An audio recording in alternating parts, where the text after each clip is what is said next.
Come on, wake up, everybody. Yes, sir. Wake up, wash your face, brush your teeth, comb your hair. Get out the best clothes you can wear. And as you're getting up, I want you to say this right here. Well, it's another day, a day that I've decided. that I will return to be back.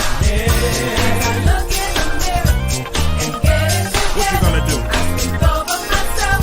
I encourage myself. Granted, So easy to worry what will become of today. God's given us authority to speak to our day. this is what you're gonna say. I decree and declare that I shall have peace no matter what's going Now, on. what happened on yesterday, leave it.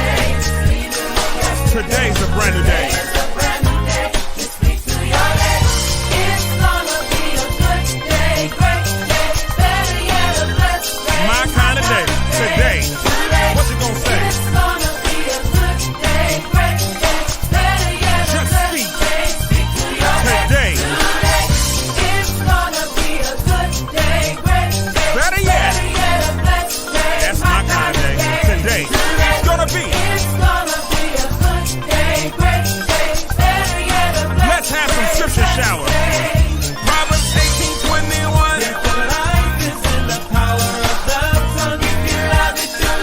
Matthew 6:33.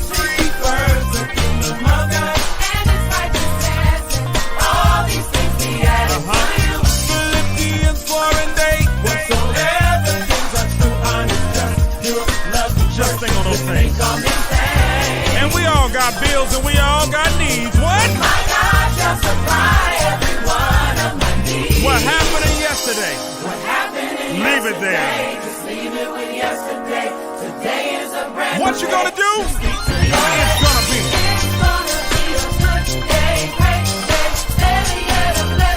My kind of day. Today. It's gonna be. Just speak. Today.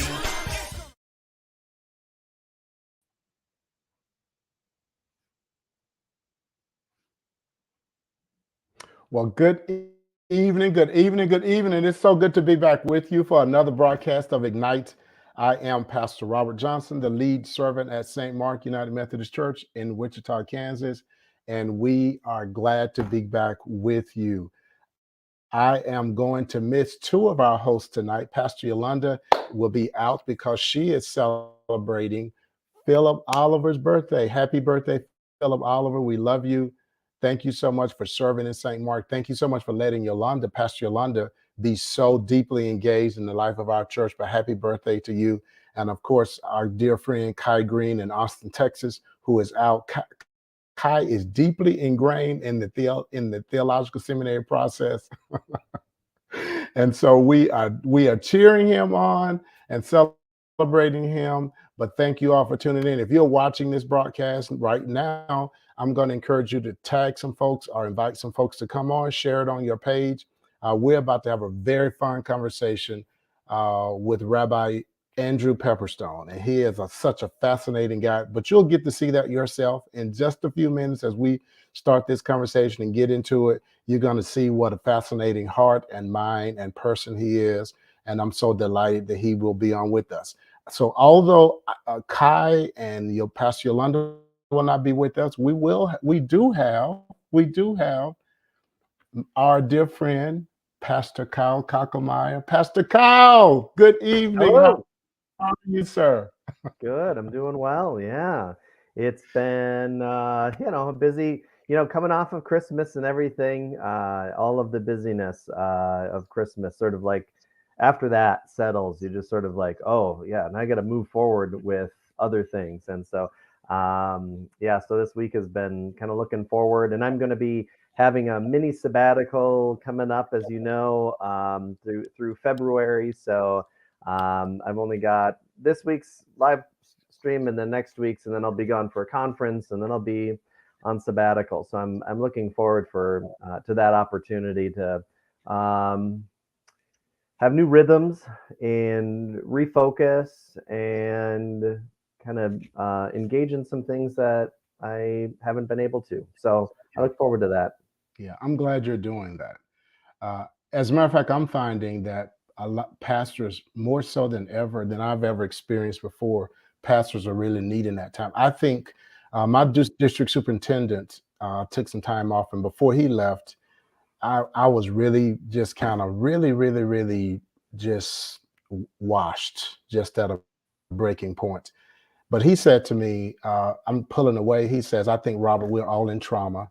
Speaking of pastors and people, he says, and we're in trauma and don't know it from, the trauma of the past of COVID, of a global pandemic, plus all the political chaos, the racial chaos that's been happening. And then how that has impacted the faith communities, churches, synagogues, and our attempt to deal with that and work through that we're all in trauma and that we don't Yeah. know it. Yeah. And so when he said that to me, that made me kind of like stop avoiding the red flags that I was seeing in my own life. And I went back to my folks and said, hey, I got to get away. Yeah. This was not planned, but I got to get away. And thank God I did. I wish I had been able to take more time, but the month I got was very helpful. It helped me to at least get through the rest of the year. So I'm glad you're doing that. And I know it's becoming more and more common for faith leaders to take sabbaticals. I know a lot of churches have been kind of nervous about that, or what is this? Why do you get this? And it's becoming more commonplace, and I'm thankful for that.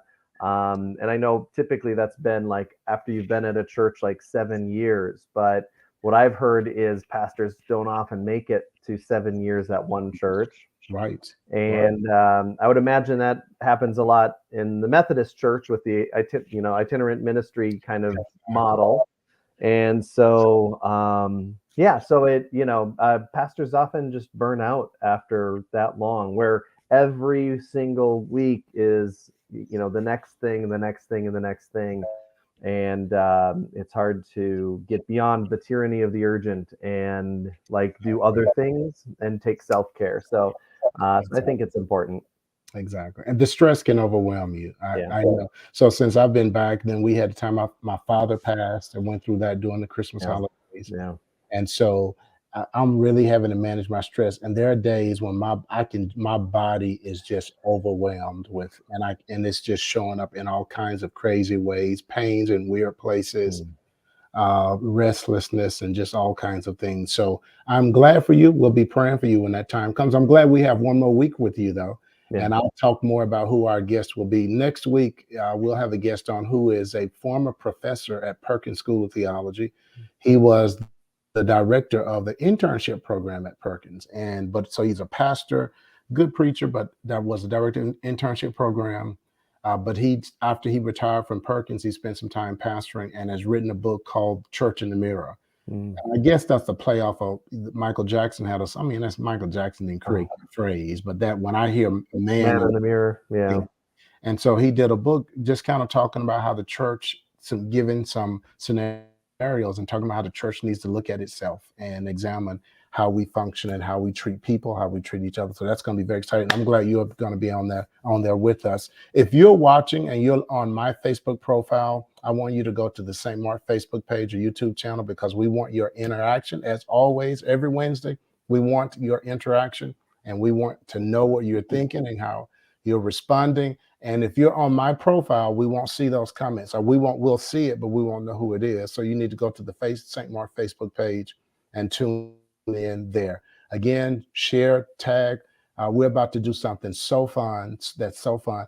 Kyle, I wrote a book back in 2022. And one of the things I try to do in that book, and I'm not pushing the book. Hey, let me be very clear. When I want to push the book, I'm very good at pushing my book. But I bring it up. There it is. But one of the things I do in the book, for those who are watching who are of the Christian faith, one of the things I do in the book is talk about that if we're going to take Jesus serious, then let's take the faith into which he was born and in which he died seriously. Whatever you think about Jesus, whatever approach you take, let's take serious that faith. And so that's a chapter that talks about what is my interpretation, which I'd be probably a little hesitant for Rabbi Andrew Pepperstone, our guest tonight, to even see. But I did my interpretation of what the essence of the Jewish faith is. I loved it. I can't wait to hear him talk about that tonight, to see how well what I've written measures up to that. But let's prepare to bring him on, folks. It is my pleasure to introduce St. Mark and the Ignite audience and crowd and congregation to Rabbi Andrew Pepperstone right here. And he's not from Wichita, but he's here in Wichita, Kansas now. Good evening, sir. How are you? I am good. Thanks for having me on your Ignite podcast tonight. Yes. How are you? How's your family? So let's start there. How are you? How's your family? How's your I'm good. I keep kind of like expecting my work life right now to be actually crazier, and it's not. But I feel like I should be in panic mode, but I'm not in panic mode. I'm trying to get used to the idea that I don't have to live in panic mode. So it's good. I have a good work-life balance here in Wichita, which I'm very grateful for. And So my family's what? Yeah, go ahead. No, Yes, my your family's family. good. My wife and partner, Cantor Paula Pepperstone, she's my co-clergy at Ahavat Achim. Love working with her, her voice, her talents, her wisdom, and she's tonight starting off trying to address like the needs of the women in our congregation together. So that's been great, seeing that need get met again. And we've got 3 kids. Our oldest, Hadar, just moved to Cincinnati to begin her career. Our middle child, Avia, is a freshman at Kansas State doing industrial design. And our youngest, Matan, he's at Northeast High School in the science and technology magnet. Wow, awesome. Yeah, and they're all doing well. Outstanding. As a matter of fact, I want to read a little about. I asked for a copy of your bio because I just want to share with folks some of your rich background. Your rabbinate is devoted to meeting people where they are, collaborating as partners, balancing tradition and innovation, cultivating a multiplicity of pathways into Jewish learning and living, centering on our relationships with each other, Torah, and God. You've served congregations in Syracuse, New York, Louisville, Kentucky, Cleveland, Ohio. You hold a BA in linguistics with a minor in Hebrew language. As a matter of fact, on here, you are you are a guru in Hebrew grammar, which is very, very interesting. We're going to get into some of that tonight. Good. You have has made professional development a cornerstone of your growth as a rabbi, including nonprofit management, davening leadership, and pastoral care. You are married, as you just mentioned, to Cantor Paula Pepperstone, who's here with you. And then this is what I love this. You're an avid cook, a bread baker, board game enthusiast, Hebrew grammar guru. We mentioned that. Stand-up comedy aficionado. I got to hear more about that. We've talked about you, and I've had a conversation about you being an expert on Star Wars. We'll get into some of that tonight. And a pop culture trivia master. So what a rich background. What an interesting person. What a fun person. What a person who's deeply trenched in your tradition, but also loves pop culture and loves having lots of fun. I know your kids think you are a terrific dad. Thank you. So far, so good. So far, so good. So far, so good. So let's start here. Is there a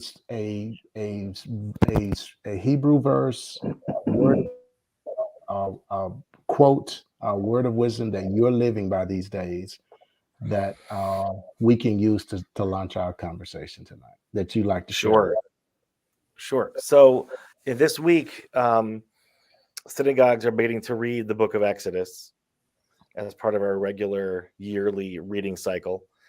And I've been focusing on the word that means to go out, like the word that's behind the word Exodus, which is letzeit, and trying to see where else this word appears in the Hebrew Bible. And it's interesting seeing it's used very infrequently. It's not a very common word. And wherever it appears, it seems to be about entering a different stage of growth and development pretty regularly. It's not all the time, most of the time. So it's not just about being freed from slavery and oppression and persecution. It's the verb at its core is about going out from one phase of life and growing into another. So even creation is like an emergence of cosmos from nothing. Like in Genesis 1, creation actually grows, it evolves, plant life comes out of the earth, leading to animal life coming out of the earth. Abraham's father, which we'll come back to, goes out from Ur Kasdim towards the promised land, never quite get there. Abraham has to finish the journey for him. Jacob leaves home. He goes out to become Israel, the God wrestler. And then on a national scale, the Exodus from Egypt is about Israel maturing from a people shaped by enslavement and oppression into a people with a vision about what a just and equitable world should look like. Takes a long time to get there. And so the verb to go out just reminds me to come back to these core questions. Where are you coming from? Where are you going next? And how are you going to get there? Mhm. So that's like the verb that I'm getting into this week in particular. Wow. All right, folks. So this is, and we're just beginning. We're just beginning. This guy is so interesting to talk to. So, so this wasn't on the broadcast conversation, Matt. But and if you're uncomfortable answering That's it on fine. That's fine. okay. So, what would you if someone asked you the question? So, Rabbi Andrew, what's the essence of the Jewish faith? Mm. Would you say that's an inappropriate? That's an No, it's a inappropriate good question? question. Would you say- So one of the classic answers of the rabbis, is Rabbi Hillel the Elder, who was like a late Second Temple period rabbi, like one of like the greats of like the early first century. There's a story in the Talmud that a particularly prankstery person comes up to him and says, "Rabbi, tell me the entire Torah while I stand on one leg."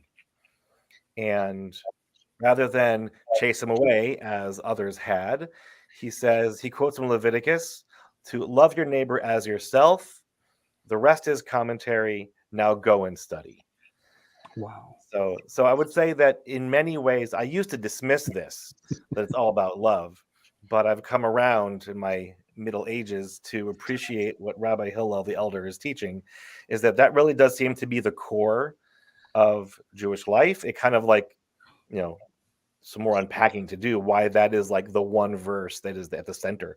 But then everything else is commentary, and then we have to go learn the rest to actually, live in the world loving every other human being as we should love ourselves. Wow. So that's the essence. The other essence that's by another Rabbi Ishmael a bit later, for him, the entire essence of all of Jewish life is to eradicate idolatry, which is Wow. a very interesting topic that has morphed over the centuries. And there's a very interesting story, very short, about Abraham. So this is the classic rabbinic midrash, like a rabbinic narrative they used to kind of fill in the details. Why did Abraham's father leave on his own? Like, why did they migrate? So the legend has it that Abraham's father, Terach, owns an idol shop, as you do. And one day he leaves Abraham in charge of the store, but he goes out to run some errands. And people come by to offer plates of food. Abraham chases them away, saying that they're all foolish. And one of them leaves a plate of food. Abraham picks up a bat, or a stick rather, smashes all the idols, and puts the stick in the hand of the largest idol, and puts the plate of food at its feet. And Terach comes back home and says, "What happened?" Abraham says, "You wouldn't believe it. A person brings in some food for one of the idols. They begin fighting over it. The biggest one grabs a stick and smashes the rest of them so it could have all the food." And Terach says, "Abraham, that's ridiculous. They're just statues." Abraham says, "Right, Dad. Right? That's the point. What you do is stupid." But I always wonder why Abraham didn't smash the last idol. and I've come to appreciate that story, is that Abraham needed Terah, his father, to smash the idol in his mind.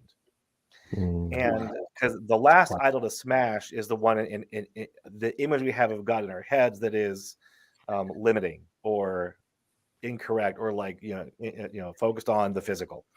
So Abraham had to have his dad smash that idol, so then they could leave, and that's when the family picks up and leaves ostensibly. So kind of like trying to understand the world as it actually is sort of like another big focus, to not let the physical get in the way. Wow. Now, Robert, I want you to sum up the entirety of the Christian faith in as little time as that.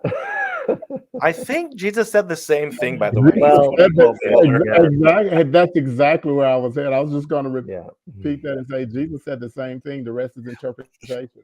He's just But quoting the whole- same. He's quoting the same.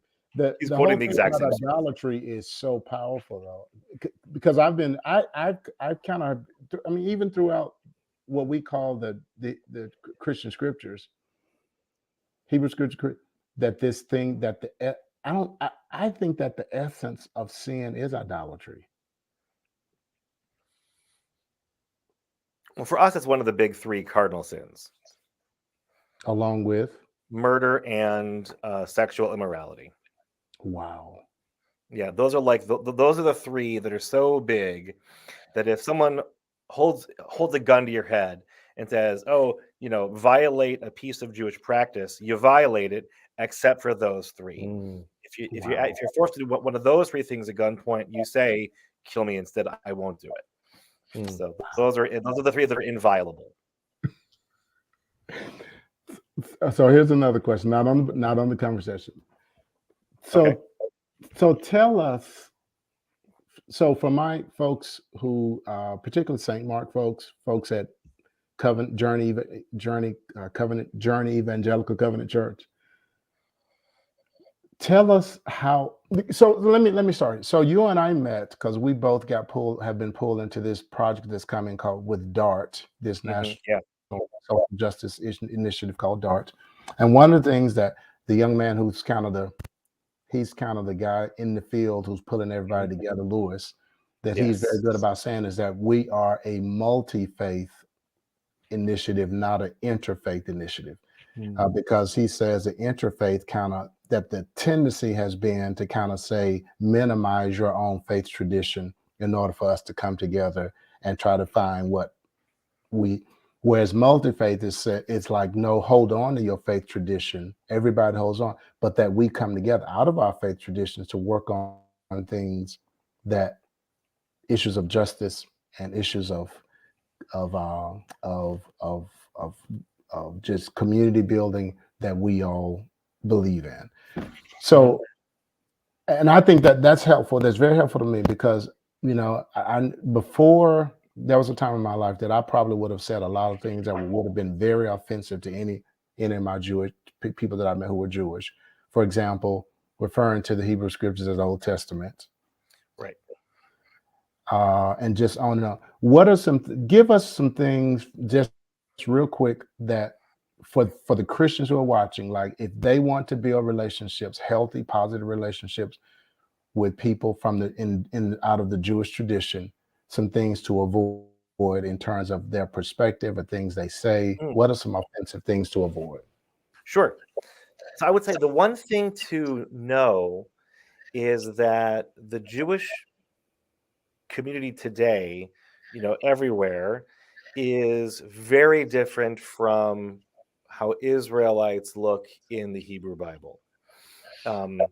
It's one very important part of Jewish life and learning is the oral Torah, all of the oral traditions that have been generated since the times of Ezra and Nehemiah up to this very conversation. All of those have been, and I'm taking a particular perspective. The oral Torah for some is basically like the rabbis reading the Hebrew Bible and trying to create structures and systems that let the Jewish people live out its demands in a way that makes sense and works. And it has been innovative and evolving for 2,500 years. So Jewish life today looks very different based on where you are, which movement you're part of, and a number of other factors, including time. So and it's a very diverse Jewish world as well. We don't say Hebrew, we don't say Israelite. Um, Jews is fine, Jewish people is fine. That's pretty common. What else? What are the things this do? I mean, Old Testament clearly implies, old and busted. Israel's, the new hot term is Israel's scriptures, which I just learned about this past year. Hebrew Bible's totally fine. We don't have horns on our heads. Nobody does. That's Michelangelo made a mistake. Even the positive stereotypes are really not helpful or constructive. The Jews are wealthy, powerful, etc. None of those are actually good stereotypes at all. There are no good stereotypes. They're all bad. But even the ones that are ostensibly positive are best seen as just stereotypes. They're not accurate. The sentence "all Jews believe" is always going to be wrong because there's a multiplicity of views regarding everything. Wow. So, I mean, those are some of the 101 stuff, just to be aware of and to, how to be more, to be more sensitive. That's good. Well, Wow. Andrew, because I think there's a lot of stuff that I think we would love to get into and sink our teeth into, and I do want to. Let's get into it. Now, this is the first that we've seen each other. I don't know you. So let's take a step back. And we heard your bio, which is a fun rundown of all the places that you've lived and the congregations that you've served that Pastor Robert can't pronounce. And so tell us give us a little bit of an overview of who you are and your passions and what you love about your work. Sure. Grew up in the Midwest. My parents both come from St. Louis and moved around a lot with my parents for my dad's work and my brother, who's younger. Fell in love with Star Wars at a young age because that was kind of like my first religion in some ways, where there was a very powerful narrative that was shaping young minds. I'm a kid of the 80s. I've always had a fondness for language. Grew up in a very movie-oriented household. Spent a lot of time. I spent many years playing music through high school. Learned to love cooking in college. Still love cooking. Learned to make bread a couple years ago. Got reintroduced to board games as an adult, and I actually coordinated a local board game group in town. I met my wife, Paula, at our seminary, the Jewish Theological Seminary of America, which is in New York. She was in cantorial school, and cantors are clergy who focus on leading services, chanting biblical texts, all forms of Jewish music, and are also clergy pastors along with rabbis. We met in our first year, we got engaged, and had our first kid before we finished seminary. And actually, I was born Andrew Pepper, and she was born Paula Stone, and we combined our last names together. Wow. And we did a legal name change in 1999. So it's been 22 years of legally being the Pepperstones. Wow. Way So what led you to going into ministry and going into become a rabbi? Great question. I grew up in the Reform movement in Midwest, and then we moved to California. And I enjoyed synagogue, enjoyed religious school, Sunday school. I was good at Hebrew. And then in LA, when I was in middle school, I began doing a series of weekend retreats at some of the Jewish camps around the area. It was organized through a central Jewish agency in town. And we would spend a unit learning, and then everybody would go from all over LA to a weekend retreat at one of the Jewish camps in Malibu. And after one of them, I was so taken with the being with peers and the learning and the singing and the Shabbat experience. I came home and announced I was going to be a rabbi, and my parents were pretty shocked. I did not come from a very religious home. Nothing was done consistently on a regular basis, mostly just the major holidays with family. I then probably forgot about that after my announcement. I was involved in a Jewish youth group in high school called First Step. I was involved in my college Hillel, which is like a Jewish outreach organization on many college campuses. Spent a year in Israel at the Hebrew University. Basically left the Reform movement and found a spiritual home in what is called, but not helpfully so, the conservative movement. But it's actually not that conservative. It's actually a fairly progressive movement of Jewish life today. It balances tradition and change in ways that I find very sensible. And it's conservative compared to Reform, but not compared to Orthodox, which is actually more conservative. So it's kind of like not the best name, but it's what we have to work with. Came back from Israel, applied to rabbinical school, eventually went to JTS. I was actually on probation there. I had to reapply my first year. I had to go to basically rabbinical kindergarten. I was the only one who else left or was not admitted.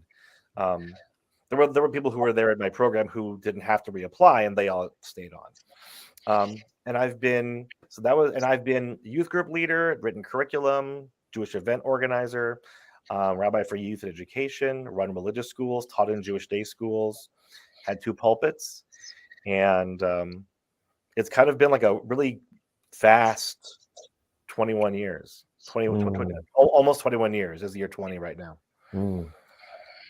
Wow. It was that one Jewish retreat on a Shabbat weekend experience. It kind of just like tipped me in that direction. Wow. You go ahead, Kyle. Go ahead. I was just going to say, yeah. And then you kind of forgot about that, but then things just fell into place and it became your trajectory. It was, I had a pile of PhD applications for linguistics programs, and I never opened one, never filled out one blank of any of it, threw it all away and applied to rabbinical school. It just became evident that that's where my heart and mind were going. And it was just, kind of a surprise to everybody in my family. This is my rebellion. I had the opportunity to study in Jerusalem for about 3 months, spring of 2001 at Jerusalem University College, which is kind of just outside of Jaffa Gate along the old city walls. It's a small school. And then where I stayed was just inside of Jaffa Gate there. And I just absolutely loved it there. And just to, travel around the area and get to know the city was amazing. Yeah, it's a remarkable city. I spent 2 years there, one in college, one in rabbinical school.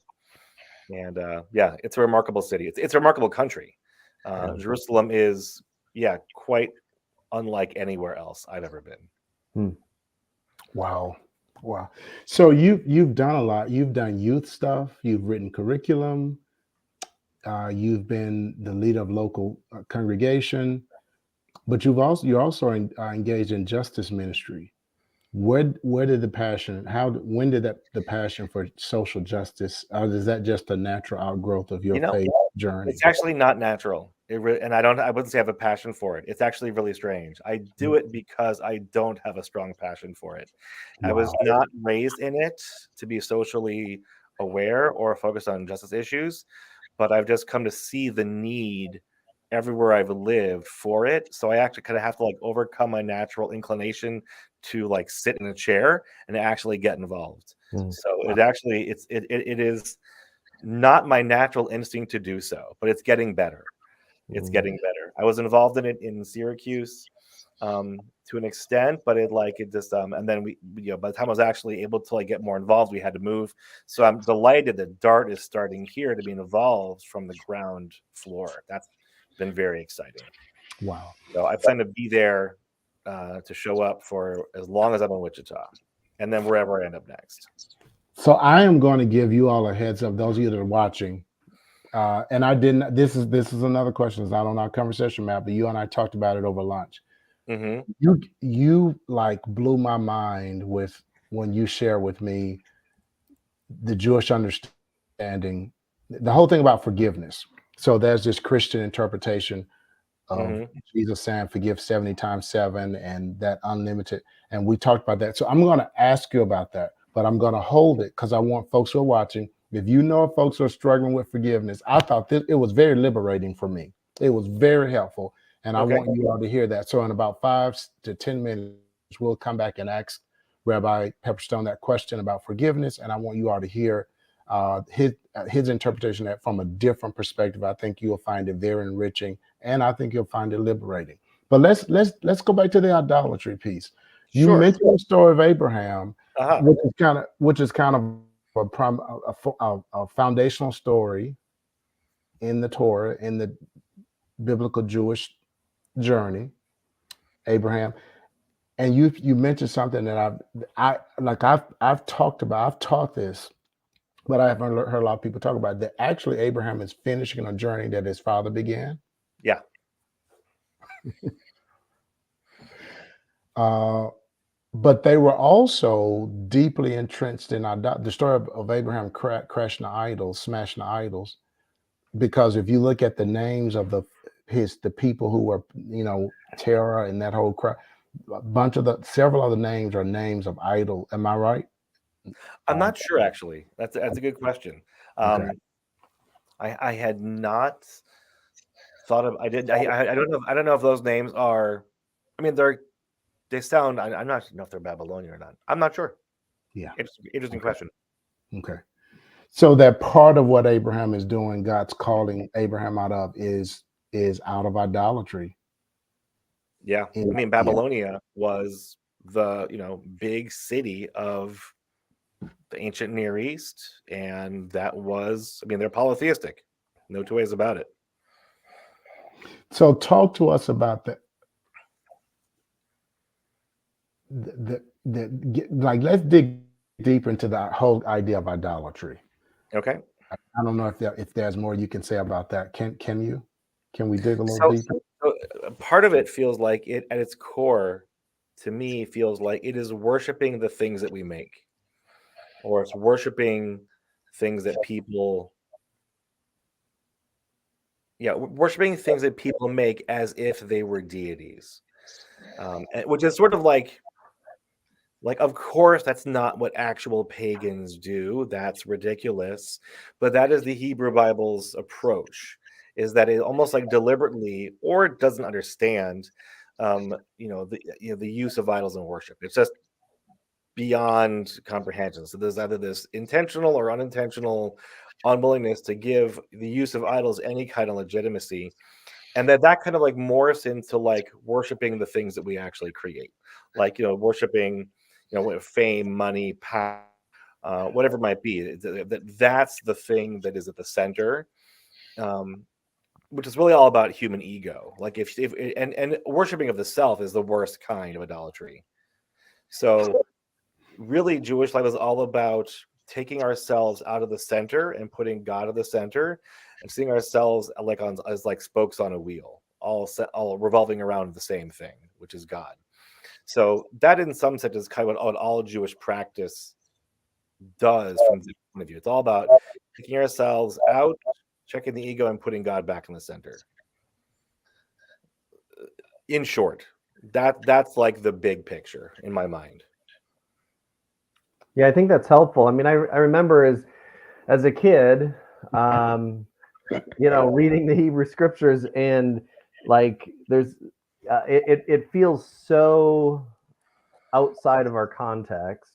This idea of these, wooden sculptures, or these, what we think of when we think of, actual idols that they actually used, and thinking, well, I don't I don't know anybody who does that. That's not a problem.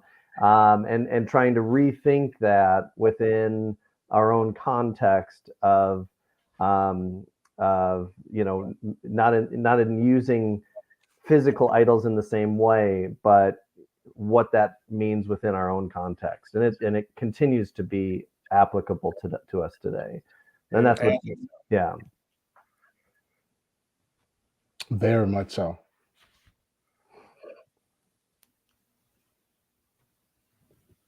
Were you So about to? I've been teaching a class based on a particular rabbi, Moses ben Maimon, or known as Maimonides, or the Rambam. He has a few different names based on what book you're looking at, and his big focus was on trying to actually help people smash the idols of their mind that people had, in his view, very wrong ideas about God. And so his goal was to actually try to smash intellectual idols and philosophical idols. So I've been thinking a lot about like the ideas in our head that we actually worship, or the notions of God from when we were young children that we think are still accurate, but they don't work. So then we think, oh, well, then there must not be any God, when really it's just like our notions of God are just immature. And if we're able to smash those and think about God in other ways, it would actually be liberating. I meet so many atheists who are not really atheists. There are very few true atheists in my experience. Like real nihilists, very rare. Most people believe in love, justice, forgiveness that are not physical. They still believe in them. That's pretty close to God. So, yeah, very few true atheists. Wow. That what they don't believe in is some idol, some mental, theological, religious idol that has been created. Yeah. Right. They Wow. don't believe in Sky Daddy. They don't believe in Sky Daddy. You've seen Sky Daddy. We've all pictured Sky Daddy. Movies don't help a lot with this. And the Sky Daddy is definitely an image that is funny. It rarely appears in Jewish tradition. Very, very rare that actually, the old man with the white beard pops up as an image or as a text. It's very, very rare. A thing like Daniel, and Jews don't read Daniel. That's it. Why would a nice Jewish kid read Daniel?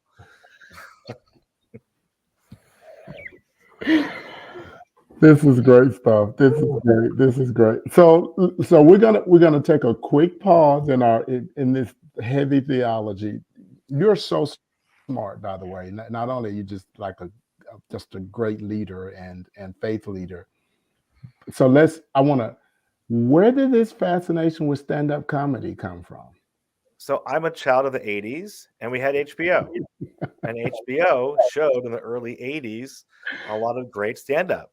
It was Robert Klein, Robin Williams, George Carlin, the third incarnation thereof, and others. And I was just fascinated that people could get up on stage and just hold people in the palm of their hands for an hour and a half. And I love, I did not get a lot of the jokes. I now know, wow, I did not understand what they were saying at all. I was very young. That's okay. I didn't need to understand everything. I got enough, and it was fine. And I actually made a promise myself that I would go when I was old enough. I would go to comedy clubs in Los Angeles as often as I could. And I actually, for my high school prom, said, hey, to friends, who wants to go to the Improv on Santa Monica Boulevard when we're done? And like 5 couples said, yeah, we want to go. So I booked a table for 10 at the Improv at the 11 o'clock show, prom night. And we're all wearing tuxedos, dresses. And we go there, and the host says, do you want to sit by the stage? I said, oh yes, please. Please. And we were seated right by the stage, and every comedian did at least 10 minutes of prom jokes. It was the best night of comedy I've ever experienced. It was so good. It became the theme. It was wonderful.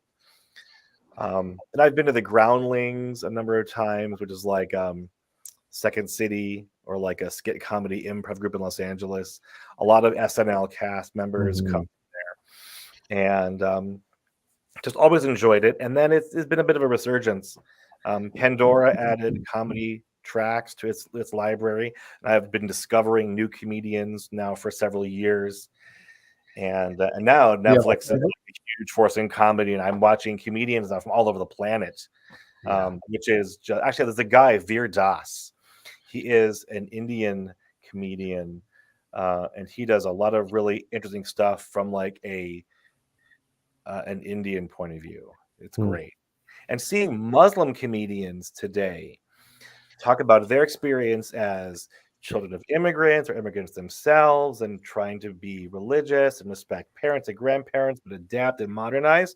I'm like, this feels so much like the Jewish story 100 years ago. So it's fascinating seeing people with such similar experiences to the Jewish experience. You know, it's fascinating seeing it play out yet again in a new generation, new voices. It's great. Do you have a favorite comedian, stand-up comedian? Oh, right now, Gary Gulman comes to mind. His last album, The Big Depression, is really next level stuff. John Mulaney is a family favorite. There's a lot, but Gary Gulman's album, The Big Depression, is where he talks about his chronic depression, is really powerful stuff. Wow. Like bordering on like, and some comics have a more prophetic voice. Some are like, airplane food is bad. I'm like, that's whatever, that's fine. I like that. But some are like almost like a prophetic voice where they're like able to critique society. Like George Carlin in his third and fourth phases became much more like the angry prophet. I'm like, yeah, that's good stuff. Like the really good social critics I find are just like the most interesting. Do you see that in someone like Chris Rock? I haven't heard enough Chris Rock. His vulgarity turns me off, even though I think he's a very funny comedian. I just haven't watched a lot of his stuff. Yeah. But if you think he has that prophetic voice, I'm inclined to try it again. I have heard some of his comedy. He's very insightful and biting. I love it. I mean, I love like the bits I've heard, but I haven't heard a lot. Yeah. I should. He's all about being flapped right now, which is unfortunate. That's kind of the overshadowing image at the moment. Yeah, because comedians, I feel like there's a lot of comedians going the vulgar route and just stuff that I just I'm just like that. And I feel like it's helpful to hear some names, and I didn't realize. Of course, there's Pandora stuff, Spotify stuff. Now everybody, there's so much accessibility. So it's nice to, consider some of that. So I'll tell you who I like, and I know he's probably far beneath you guys, but my wife and I love Jim Gaffigan. He's great. Yeah. Love Jim Gaffigan. He's so funny. He's great. He's so funny. He's not vulgar. He's clean, and he it's not social. It's not a prophetic social perspective, but he does this smashing of idols. He does this because he's constantly making people laugh at these idols that we've set up. Whether even from a kind of a backside, like he makes fun of people who attack people who go to McDonald's. He has a great comedy line about how people, and then he goes through and talks about how there are other things that are just as bad as McDonald's. That's McDonald's. Yeah, that's their McDonald's. Yeah, it's hilarious. Yeah, and then I like that he does. Yeah, and then he does this voice from the crowd. Oh yeah, yes. That's so he says out loud what he imagines someone who's sitting out in the audience is saying in response to his, and that I find that funny because I kind of did that, Kyle, when very early on in my preaching. While I was preaching, I'd like start preaching to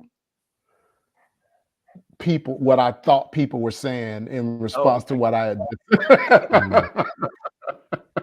Like I know what y'all just said about that. So let me. That's weird. Yes. Why would he say that? Not true. That seems very disrespectful. Is he talking about eating again? Why would he do that? It's a lot of food jokes. Yeah, I love that. Hey, but like Michigan's right there. The fish could be in the audience. Yeah, whatever. So talk about Star Trek real quick and the narrative Star of Trek? that. Okay. So Yeah. Star Trek is a very Jewish show. Star Trek is very Jewish. A lot of like I'm not the biggest Star Trek fan, but Star Trek is a very Jewish show in many ways. I have so many colleagues who just love Star Trek and see in it so many interesting like Jewish issues and values that come up. They often like teach classes on like Star Trek and Jewish values. Star Wars, I'm much more familiar with. Okay. Yes, I think that's what I yeah. meant, Kyle. That's fine too. No, Yeah, they're both. you have the cardinal sin right there is confusing There's wars no and need to sex. Star I Trek just- shame I anybody. just engaged in Beautiful open show. idolatry. I just did it. I just Picard did it. season 1 was one of the best seasons I've ever seen. That was such good Star Trek. That was Star Wars. I was thinking about like the idea of the Force as like, are there Jewish sources that talk about God in ways that George Lucas talks about the Force in Star Wars movies? And basically, yes, there really is. You do find, especially, okay, I'm gonna get really like deep nerd. There's two aspects of the Force. There's the living Force and there's the cosmic Force. So the living Force is sort of like the accessible emanations of God, which correspond to the lower 7 sefirot of the Kabbalistic tree of life, which in Buddhism is portrayed as the Buddha dancing or the Buddha in motion, sort of like divinity in dynamic motion. And that's what most Jedis tap into. But some Jedis tap into the cosmic force, which Qui-Gon Jinn did first. That's why he's a Force ghost. And the cosmic force is sort of like that transcendent, beyond human comprehension, beyond human awareness, like the boundless. And that corresponds to the upper 3 sefirot of the Kabbalistic tree of life. And that's sort of like the Buddha sitting in stillness in Buddhist imagery. And it's a lot of interesting parallels between a lot of mystical thought and Star Wars and some notions of God that are very interesting. Wow. That was kind of rambling. Wow. But yeah, that's kind of like after. Are you a Star Wars fan, Kyle? Oh yeah.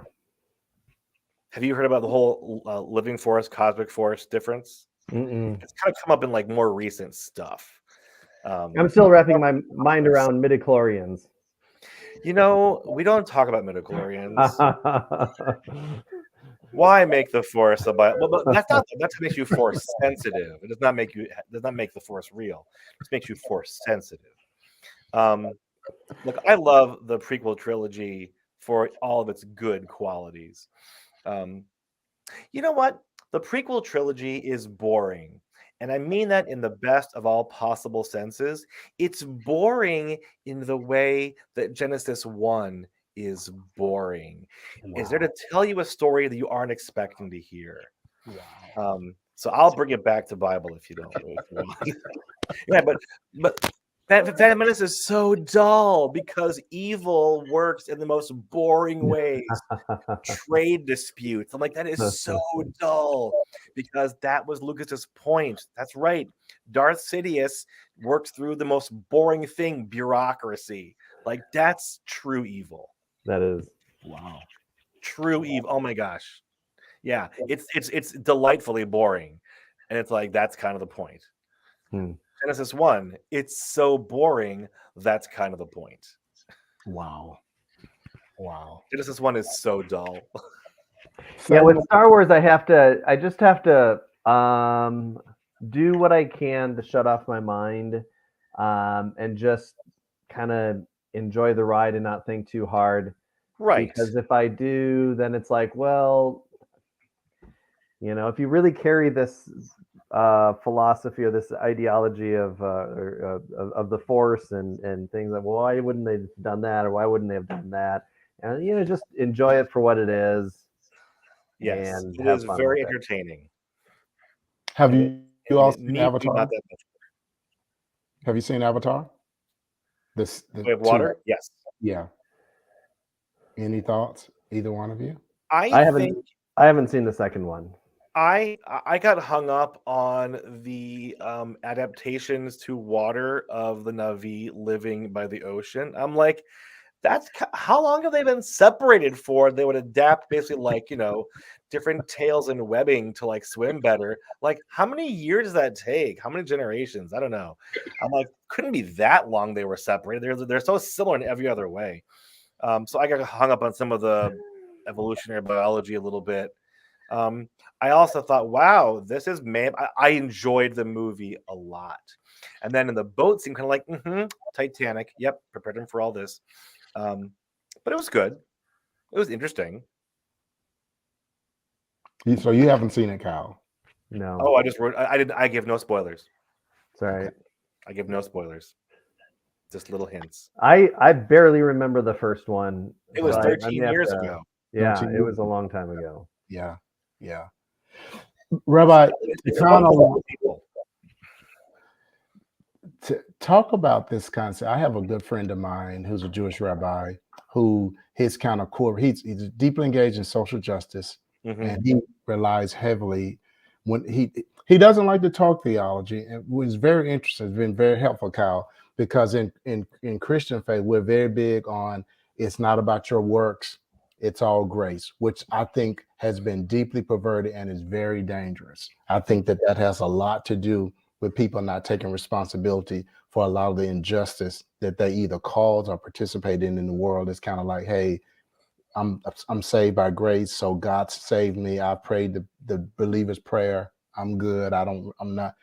And so he says, and so because of that, I think that's part of, as he engages with Christians and engages in social justice, is he says, Robert, I don't like to talk theology too much, because he says, for me as a Jew, my faith is what I do more so than what I believe.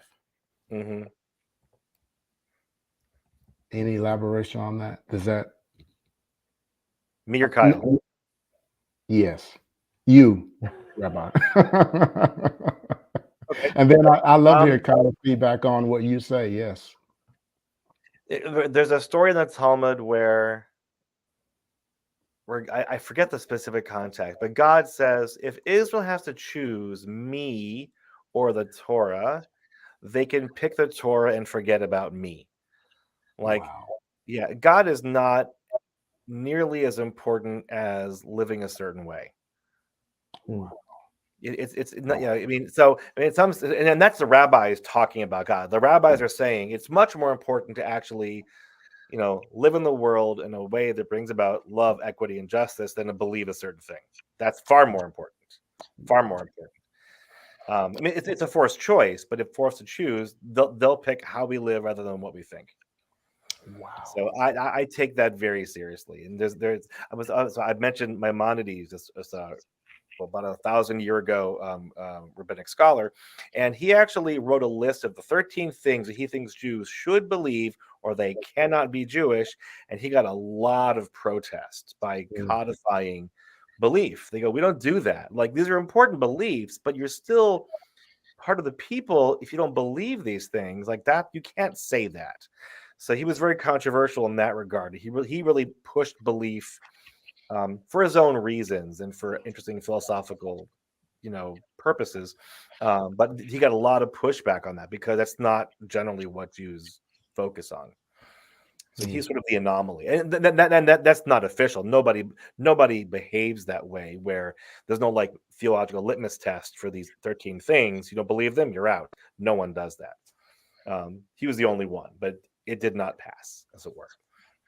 Wow. Kyle, you want any feedback on that? I love to hear your thoughts. Well, it just reminded me too of I think when we were talking about even just kind of Christian perspectives of Judaism, where often Christians get messed up, is I think there's a lot of Christians have the impression that the Jewish faith is you talk about all about grace, but for a lot of Christians, I think the impression is that the Jewish faith is works based. Everybody, that trying to work your way to God, and I think they get this sort of caricature from certain texts in the Christian texts But Judaism, and you can elaborate this on, Rabbi Andrew, just kind of your perspective, but the Hebrew scriptures point to a God who draws out of Egypt before ever giving a single commandment, before giving the 10 Commandments, and I think that was a helpful perspective that I came across many years ago. Was a recognition that this is what God does. He saves, he draws to himself, and then he says, "This is how I want you to live," rather than a works-based thing.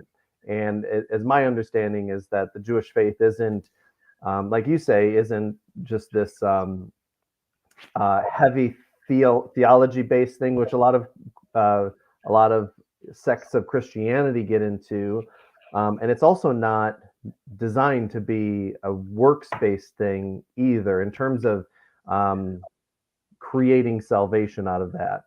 I don't know if you get that impression from Christians a lot, or that idea that the Christian view of Judaism is that. But I thought maybe I wondered if you could kind of speak to that a little bit. So, so so Jewish practice is called halacha, which means the way or the path. And there's a large question that people ask is like, what is the point? What is the goal of halacha? Like, what is the purpose of Jewish practice? And there's no one answer. So some people see it as, well, this is just what God says, so go do it, or it's just pure service to God, and it doesn't matter if it actually changes the world or anything. It just, this, God says jump, you say how high, and the rabbis then figure out how to measure it. So that's one view. Another view is that halacha is actually the point, which is that Jewish practice is really centered around, and I think this is how the rabbis understand it. The rabbis spend most of their time in the oral Torah focusing on civil law, criminal law, and the justice system. Like, they really focus on what does a kind, compassionate, loving society look like, and they basically describe it in elaborate detail. And halakha just goes to try to create a society that actually is harmonious, that actually could lead to people having their needs met and not having to fight for survival, and then they could then self-actualize. That's a big part of halakha for the rabbis. Is it's not this blind system of works that just makes God happy. It actually creates the kind of world we actually would like to live in. Wow. And I share that. I share that view. It's not a supernatural view, nor is it meant to be like a points meter that when filled up, God sends the Messiah. Not the point either. So I tend to lean into the rationalist side of Jewish thought, more and more of the humanistic, not humanist, humanistic, human centered views. Wow, that is such rich stuff. So so it's not just doing things that one believes God commands just to please God, but it's doing it for the sake of making it of creating a better world, creating richer, healthier community. Tikkun olam, am I pronouncing that word? Tikkun olam, which is sort of like repairing the universe or repairing the world. Oh yeah. But then you've got all these rituals, well, why does keeping kosher matter one iota? It does not make the world a better place. Or how does that make a world a better place? Or anything that is ritual that doesn't really create a more just, equitable society. So one of my teachers, Rabbi Levi Lauer, taught me that, well, this is one that every single Jewish ritual that is not tied to, that is, not people directly, if it does not make you a more sensitive, thoughtful, caring, compassionate person, well, then it didn't really do its job. That the Jewish practice is always tied to ethics, or it should always be tied to ethics. If it doesn't make you more mindful, caring, kind, compassionate, and focused on justice, then what's the point? So the goal of like trying to like use the rituals of Jewish life, the daily, weekly, monthly, yearly, and then life cycle events, if they don't make us a people like that, well, then we're not doing it. Then we're just doing it mindlessly. Mm. And that just becomes like rote ritual, which is pretty, but like who cares? Wow. This is That's so helpful. that is so helpful. That is so helpful. So it's 8:06, and Mhm. I wanna dig. So number one, I like to. We're not gonna finish our conversation. I had too much planned anyway. So I'm just saying publicly, I Add love. I notes. want to have you come back, but I want That'd to be take. Would you do two things for 'em? Number one Mhm. is take a Hebrew text that's a popular story that Christians love, Mhm. and just kind of dig deeper, give us a deep dive into it. Yeah, And then number two is if you will then give us, I had said 3 to 5, give us 2 to 3 core Jewish sure. jewels of wisdom that you like to leave with Right. us. Genesis 1 is like a text that I think about inordinately. And part of like my training as a rabbi in the conservative Jewish way is to bring in ancient Near East scholarship, which like I also presume that the entire Hebrew Bible was written by people. That is my presumption. It was written by people in a certain cultural context, and at some point was basically made constitutional by Israel. Doesn't matter. That's irrelevant. That's my take on it.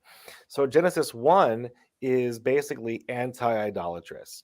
All the ancient Near Eastern myths about creation usually involve the younger gods angering the elder gods, and they fight, and one of the younger gods leads the battle and makes the world out of the carcass of one of the elder gods, and then all of the younger gods build a palace, and then they seat that lead god on the throne and declare that god king. And it's usually the storm god. It's usually Baal, Zeus, Marduk, insert storm god here.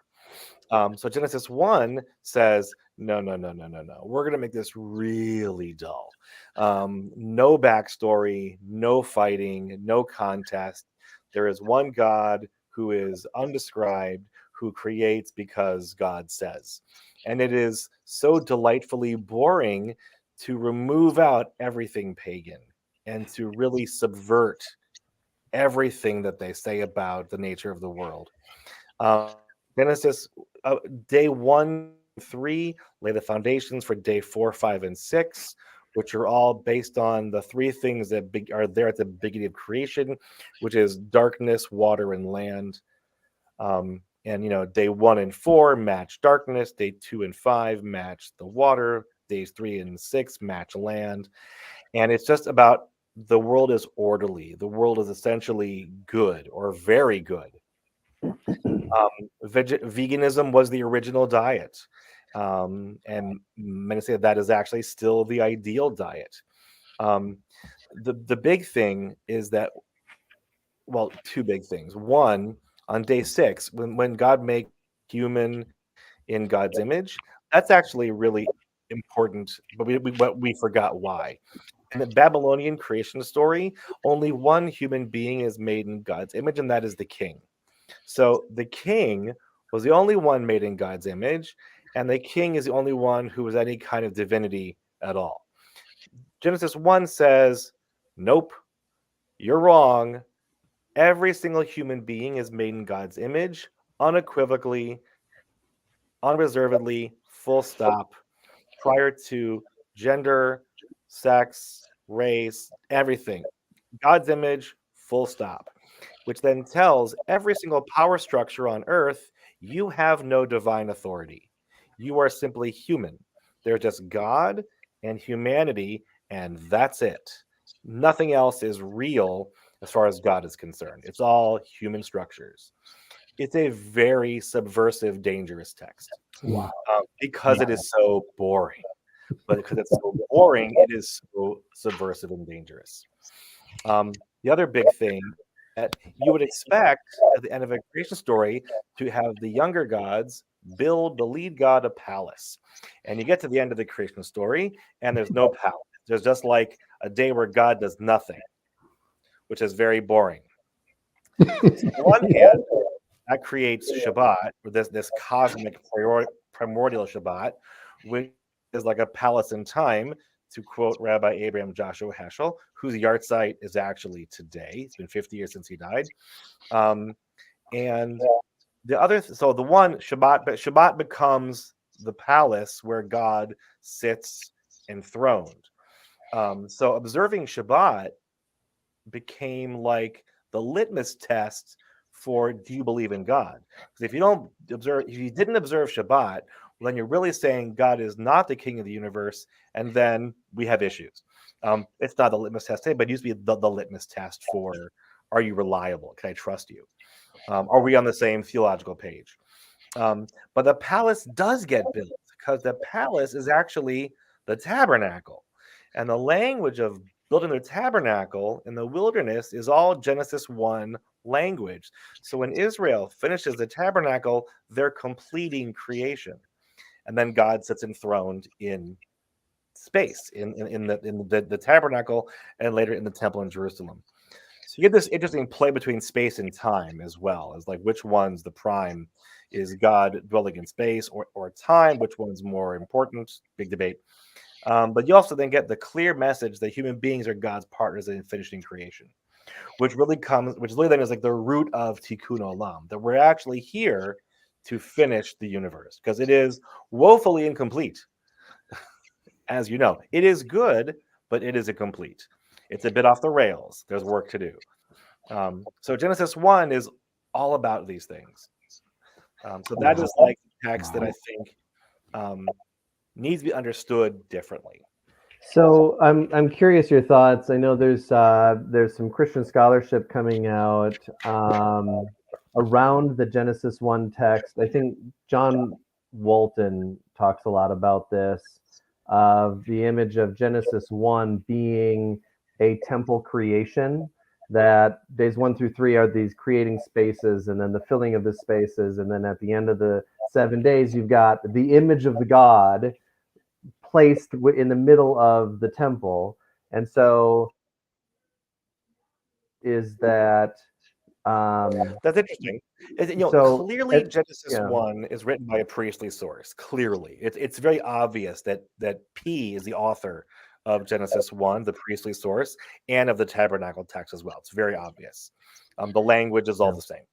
Because then you've got the tabernacle with all of that garden imagery reflecting backward to the original temple. And the idea that Walton and like N.T. Wright talk about is the image that you have is heaven and earth together in Genesis 1 rather than split apart. And I'm curious if there are other Jewish sources on that or writings on that kind of idea.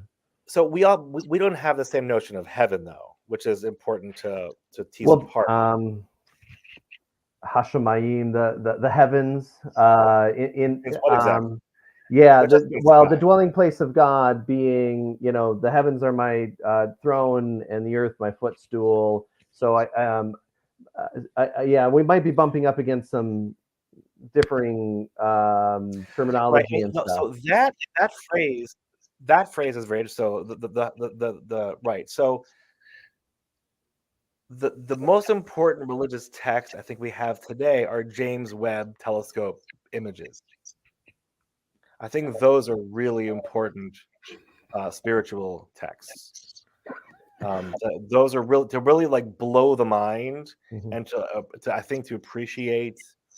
So Maimonides, like for Maimonides, even though he is a rabbi in deeply immersed in rabbinic literature and Greek philosophy, which in his day was making a big comeback, he emphasized really heavily on contemplating the natural world, both systems large and small, to get the first, like, to feel love of God, like, wow, this planet supports human life and it is amazing.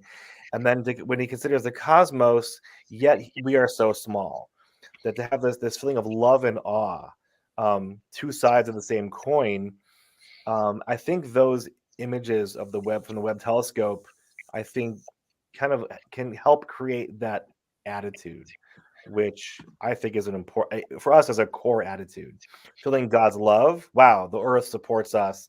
That's how we feel God's love on a daily basis. It would just like on the atomic level. But then, like, my gosh, like we're a speck.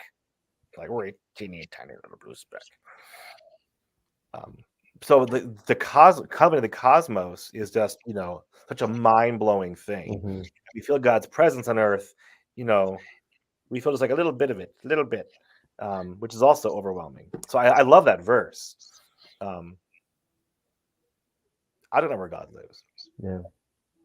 So, but you use the term palace, Yes. and maybe you're talking something different than some of the things I'm encountering of the image of the temple, or Genesis 1 as sort of the description of a creation of the temple, of a temple, a place where God dwells. Have you read the book of creation, by the way? There's an Israelite. We don't know who wrote it. There's a book called Sefer Yetzirah. It is a early Jewish mystical text, nothing to do with the Zohar or other Kabbalistic texts, and that is its premise. It's like a commentary on Genesis 1 that says what you just said. Okay. That basically the whole cosmos is essentially like God's temple. Mm-hmm. So I think that, and they think that that was written by the same school of thought who wrote Genesis 1. So I think that there is a lot to what you're saying in terms of like the metaphors through which they saw everything. Yeah. Wow. Yeah. It's a fascinating concept, and then the tabernacle is a reflection, and then later the temple is a reflection of that Genesis 1, where you've got the three tiers of creation, and you've got kind of three levels of the tabernacle, both getting nearer the presence of God, and so it's fascinating to read some of that stuff. Have you read anything by Jacob Milgram? Mm-mm. So I think he pointed out Jacob Milgram, who wrote the Anchor Bible on Leviticus. He points out that the three-tier system occurs again and again and again and again all throughout the Hebrew Bible. Yeah. So one other place it appears, you've got basically Jerusalem, Israel, everywhere else. You've got like the temple courtyard, the holy of holies, right? All those tiers, totally. And then Mount Sinai is another three-tiered system, I believe. There's the base. There's ground, Joshua, Moses. Yeah. Joshua's like the middle. You've also got the laws, the Jewish dietary laws. You've got all the animals you can eat, sacrificial animals, which occurs for birds and quadrupeds, not for fish and insects, but there's no sacrificial animals in those categories. When it comes to birds and ruminants, you've got that three-tier system as well. So that three-tier system occurs in Levitical thinking over and over and over again. It's everywhere. Yeah. Let's close. So much good stuff. So Rabbi, I want you to come back. So we'll talk about when we'll find a date that, if possible, that works for you. So we can come back, because we've got so much. This has been so just so much fun and so enlightening. I promise folks that I would have you talk about forgiveness and how just kind of share, and then we'll close with that. And then we'll save maybe at the end of that, if you want to add a nugget of Jewish wisdom for us to close with, we'll do that. Sure. We're talking about forgiveness. Remember, so we're talking about, I think it was the book The Sunflower, written by Simon Wiesenthal, who lived through the Holocaust, survived, became a Nazi hunter to bring people to justice who perpetrated Nazi war crimes. When he was a young man living through the Holocaust, he was on work detail near a hospital. He was invited in to a young German soldier's bedside. The soldier confessed to him a massacre he basically was part of and asked of Simons to forgive him. And Wiesenthal doesn't say anything. He just gets up eventually and leaves. And then the young man dies the next day. And Wiesenthal asks the reading audience, was I right? Was I wrong? Should I have forgiven him or not? What should I do? And then the book is basically the short intro, and then dozens of authors from the multi-faith world chiming in on what he should have done. So the most common view of forgiveness is taught by Maimonides. I'll bring it back one more time. His laws of repentance, the laws of really teshuvah, which really means like a return to the way that things should be. It's not really repentance. It doesn't quite translate. So he thinks that people who have wronged somebody else need to realize that they have wronged somebody. They have to recognize it in themselves, go to the person that they wronged out loud, tell them what they did was wrong, say that they regret having done it, and then they need to affirm that they will not do it again when they come into the same situation. And that's how you make amends. The person on the receiving end, the forgiver, Maimonides says you go to the person once. If they don't forgive you, go again. If not, then you go a third time. And at that point, the person trying to to return, you're forgiven. You've done the work. The person who's not forgiving you, now it's their problem. And Maimonides says in this piece he's writing, says you need to be if someone approaches you, you should be quick to forgive. The focus really is on how you ask for forgiveness. We're supposed to be very quick to say, yes, I forgive you. More than 3 times, then we need therapy. We're holding on to something we should not be holding on to. If they come to us 3 times in sincerity, acknowledging what they did out loud, regret, they don't want to do it again. If it happens again, they're not going to do it again. We're supposed to forgive them. So forgiveness is really something we're just supposed to give. It's supposed to be like an act of grace, if they're sincere. Now, Wiesenthal didn't say anything because he's not the one who was wronged. How could somebody who is not directly impacted by it give him forgiveness? People maybe he wronged, they're dead. He set them on fire in a building that he leased. So there's no one there to forgive him. But how could anyone like that ever even get forgiveness? That's the thing. It's like, is there no return for someone who is truly repentant from that many murders? I mean, the answer may be no. But Wiesenthal didn't think that he had the right to forgive him for the murder of dozens of people. Wow. And Wiesenthal lived with that his whole life. He lived with that question. Should I have absolved him? Not absolved. Should I have let him off the hook so he could die with a clean conscience, or was he right to say, nope, sorry, you can't do that. Not going to happen. You're going to have to die with this on your conscience. And what I find so fascinating with what you just shared is, so when we read that the Jesus text on forgiveness, we read them outside of the context of what you just shared. With them gets interpreted as no matter what the offender has done, you're to forgive. Just like forgiving me. But what I now think is that Jesus says what he says in the context of the expectation that people are going to do the acts of repentance. And right. Does that make sense, Kyle? So that it's not just on the process of reconciliation, restoration. It's not just on the person who forgives, but it's also on the person who needs to ask for forgiveness. Yeah. Well, and of course, forgiveness is far more complicated than just saying I forgive you, and it's far more. It's messy, and And forgiveness is often more for our own benefit than it is for the person who needs to be forgiven. Because it also begs the question, what if the person's not asking for forgiveness? Do we ever forgive then? And if not, does that give us license to hold something against somebody for the rest of our life if they don't ever confess it to us?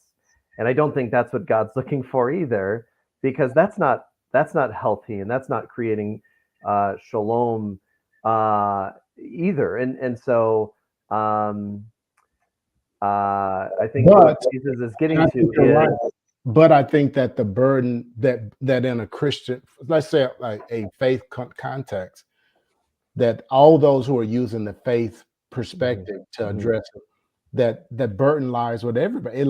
It's not so we typically, particularly when it comes to social justice, we want to put all the burden of restoration, reconciliation on those. We just need to forgive and move on. And there's not this same burden put on people within the same faith context to say, but you also need to work Yeah. to ask for forgiveness, Yeah. and that there hasn't been a healthy balance. And Yeah. that's what I thought, Kyle, was that what he's sharing helps, for me at least, to Mhm. provide some balance to that. Yeah. I mean, and of course you're exactly right. If they don't do that, then the person who's been offended has to then decide how to, how do I live a fruitful and happy and joyful life if I'm holding on to this. Right. So in Leviticus, after the verse, to love your neighbor as yourself, there's other verses around that. There's one rebuking your neighbor, like maybe they don't know Mhm. what they did, and maybe even if they know, maybe they need to know that I'm still living with that, and how do I talk to them to maybe arouse them to genuinely seek my forgiveness? So there's rebuke. There's also, we're not supposed to hate them in our hearts. So there's also like I can't. I'm not. If we're not supposed to, we're supposed to like try to avoid hating people. Well, how do I let that not fester? If they haven't asked me for forgiveness, that's a challenge. And then how do I not act towards them in a vengeful manner, which is also right there. And that's it. Like, how do I not, try to get revengeance or to be spiteful toward them if I have to live with them and deal with them? And there's this whole like cluster of these related issues, I think, around loving your neighbor as yourself that I think speak to a lot of this issue that I Mhm. think are worth looking at and kind of looking at how do these sets of commandments kind of play together. Wow. Okay, we gotta close. This is so good. Let's close. Let's do this. I'm gonna close. Is it possible that you could, is there a particular Hebrew blessing that you often use that you will share, share with us? And then I'll let you and Kyle go, and then I'm gonna stay on and make a few announcements about Sure. St. Mark stuff. I was just thinking about like closing with sort of just like an image, actually, Yes. not a formal blessing. Yes. We read a few weeks ago in our lectionary that Jacob comes home after decades away from family, and he's going to encounter Esau again, his brother, whom he doesn't know if he hates him still, doesn't know if he's been forgiven or if there's still a grudge being held on to. He's not sure. But when he sees his brother's face, he says, "Seeing your face is like seeing the face of God." Mhm. And I just can't emphasize enough that we need to remember to bear that in mind, that when we look into the face of another human being, you're looking at the face of God. And in the words of Martin Buber, you're looking into like the deeper thou of the universe. Wow. Mhm. And when we see the face of the other, I learned this from my teacher, Rabbi Ira Stone, we realize that, or we should be aware that the physical needs of my neighbor are my spiritual needs, and that we are here to bear our burdens together. Wow. And that's what it means to serve God. Wow. And that's a pretty good. That's kind of at the core of it. To come back to the earlier, that's kind of the. Yes. This has been absolutely fantastic. Thank you so much Thank you for having me. Hey, I look. Hopefully, you'll come back, and we can continue the conversation. Uh, Pastor Kyle, before you go, do you have any announcements you want to share? And then I'm going to let you all go, and then I've got some announcements I want to share and not hold you guys up. No, I don't think I have anything in particular. All right. Well, Rabbi, thank you so much for coming on. And again, we hope to have you back. To tell your family, your wife, thank you for sharing, giving us part of you all's night. And I will follow up with you later. Look forward to seeing both of you as we work together with the darts, with the social justice. Well, Kyle, you're gonna miss the first part of it because you'll be on sabbatical. Oh, okay. When you Yeah. get back, we'll see It's what next Tuesday. It's next Thursday. Tuesday. Next Next Thursday. Thursday. Next Thursday is the first major meeting with the most. We're gonna try to gather more of the clergy together, faith leaders together. But thank you all so much and have a wonderful night. And I will follow Thank up you. with you guys later. All right. Thank you again. Blessings. Kyle, pleasure meeting you. Robert, pleasure. Good to meet you.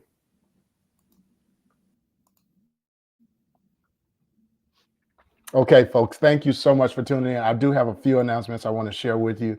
Number one, St. Mark, if you are planning to attend the MLK celebration on Monday, sponsored by the Greater Wichita Ministerial League, we have 30 seats reserved for St. Mark.